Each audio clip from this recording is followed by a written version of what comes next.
Does it usually? Most of us are pretty compatible. Hopefully it doesn't. You go around that, Robert? I don't want any of that A7 because I just got a new mic. Oh, where yours is. So. I need to get around it through there. It's too late. Never mind. I was just trying not to get all these mics look so battered on the air. Trying to keep it looking good.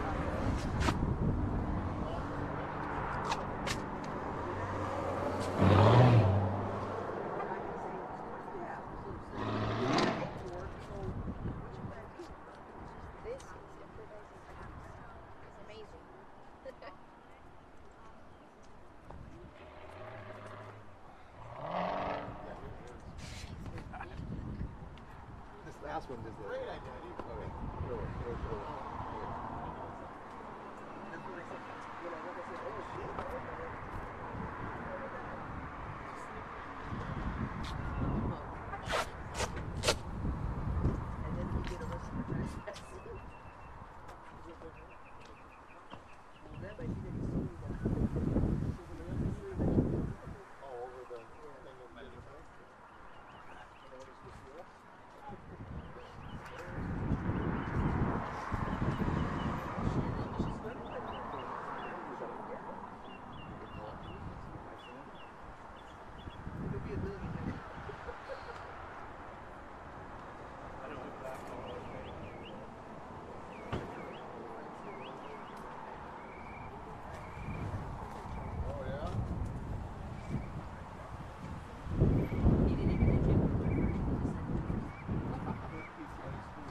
I got nominated. I was paying attention. That's my test. Let's see if I can take anybody else.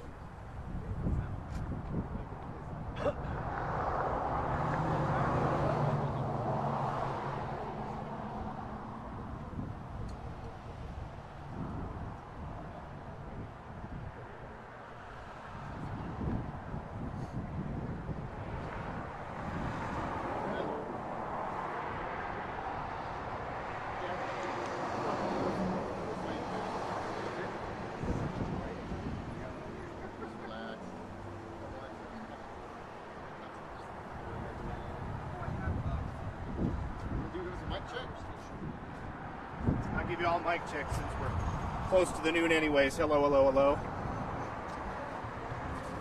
Keep talking. All right, we will keep talking here. So if you'd like, I can adjust the mic stand for you a little higher, or if you hear me okay, we'll leave it there. You want it up? Is he about your size? Yeah, he's close to my size. I can hear you. Hi. 1, 2, 3, 4, 5. So we could talk about what's going on here behind me in this neighborhood. I do not work for Metro Police. I'm just doing the mic check, so hopefully you all hear me okay as we get this going.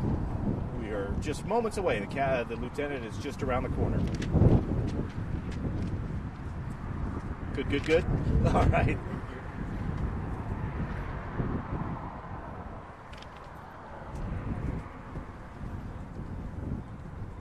Yeah, you would need to wait.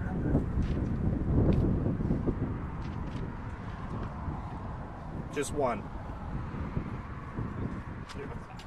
Please don't let me steal the spotlight from you. I'm stepping on things. Is that enough? Behind the mic. Yep. And Anybody, everybody good for sound? we're good. We're good? I think we're rolling. All right, good afternoon. I'm Lieutenant Ray Spencer, R-A-Y Spencer, S-P-E-N-C-E-R. I'm the homicide lieutenant with the Las Vegas Metropolitan Police Department. I'm here this afternoon to brief you on a homicide investigation that we are conducting in the far northwest part of the valley near the intersection of El Capitan and Durango. At about 8 o'clock this morning, officers responded to the report of a shooting that occurred at a residence directly behind me. And I stress that the details that I do give right now are preliminary because officers are still in the process of conducting interviews and speaking with various people inside the residence and neighbors. At about 8 a.m., we received a report that gunshots had been fired inside one of the houses, again, behind me. Officers arrived and they found a victim who was lying on the ground. He is a white male in his early 30s suffering from multiple gunshot wounds. The shooter was also inside the residence, who's a white female in her mid-50s. Upstairs in a bedroom was another female with a small 3-year-old child.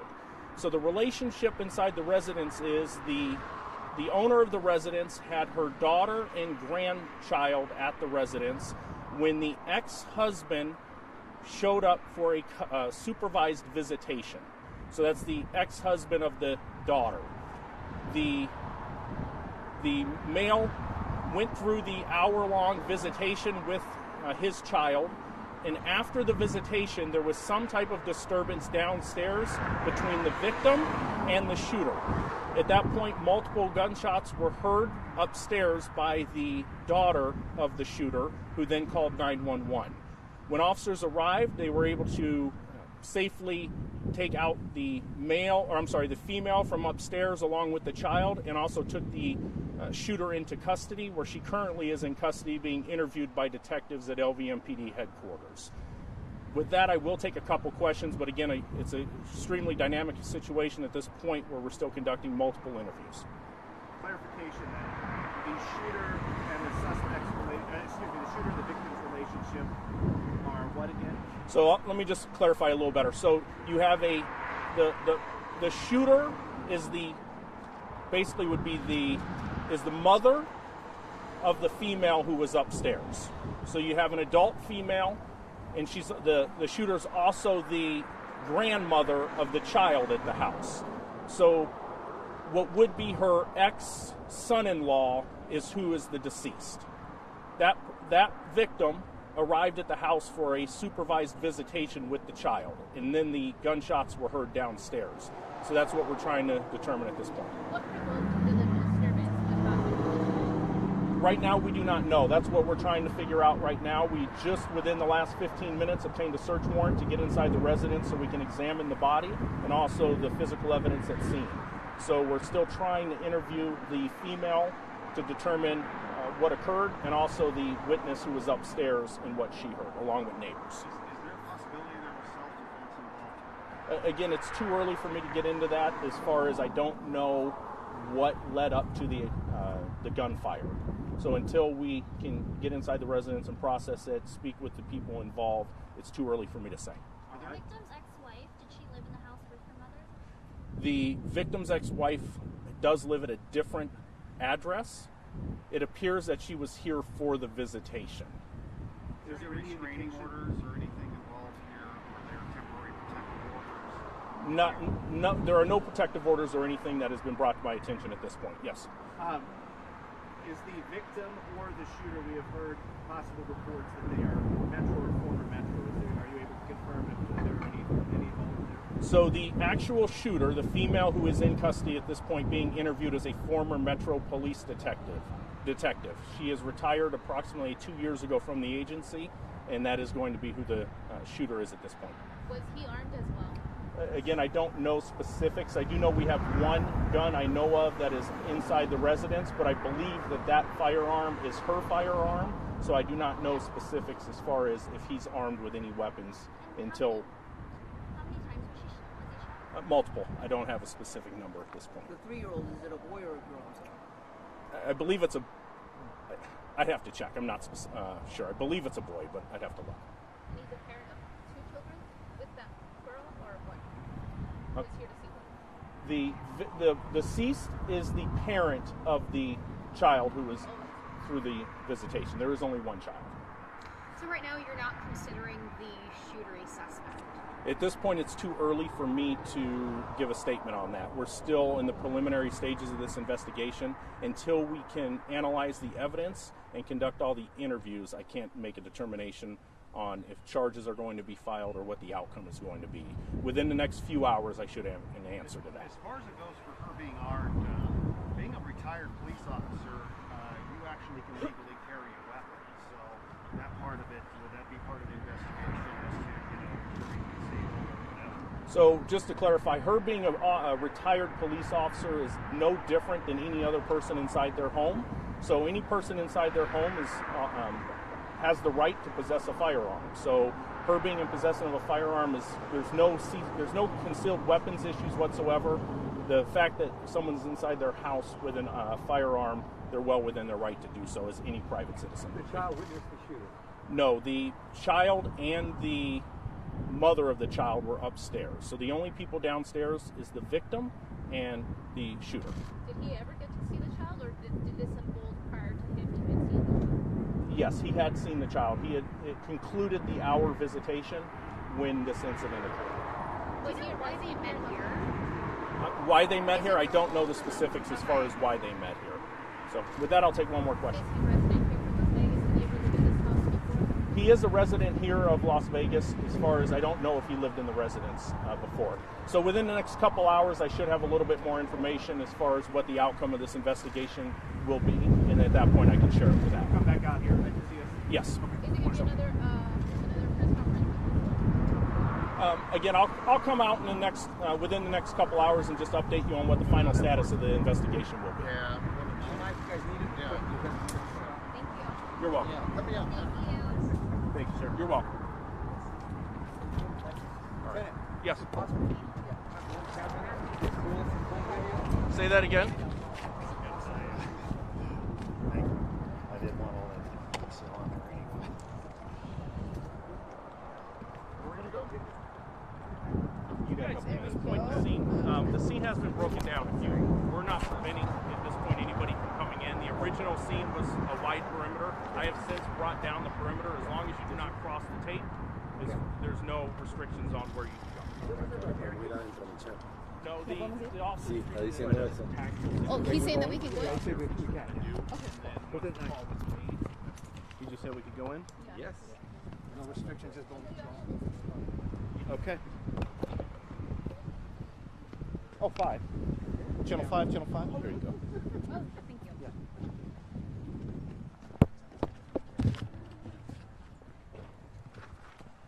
We got the okay to go in.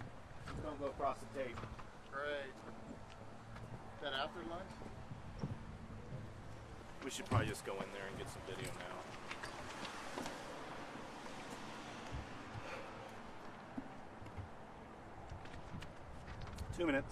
Two minutes.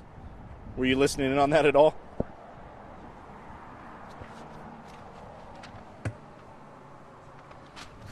As best as I could.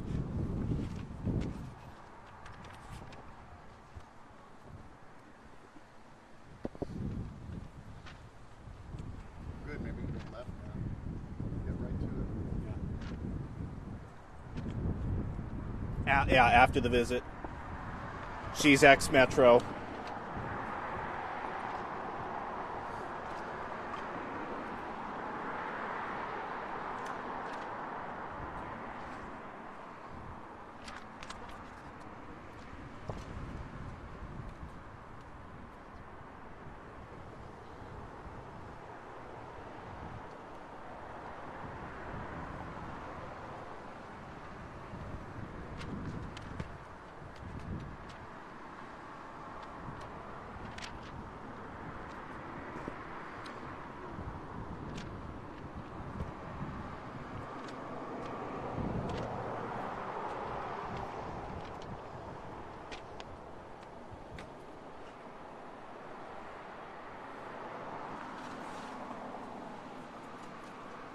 The ex-mother-in-law.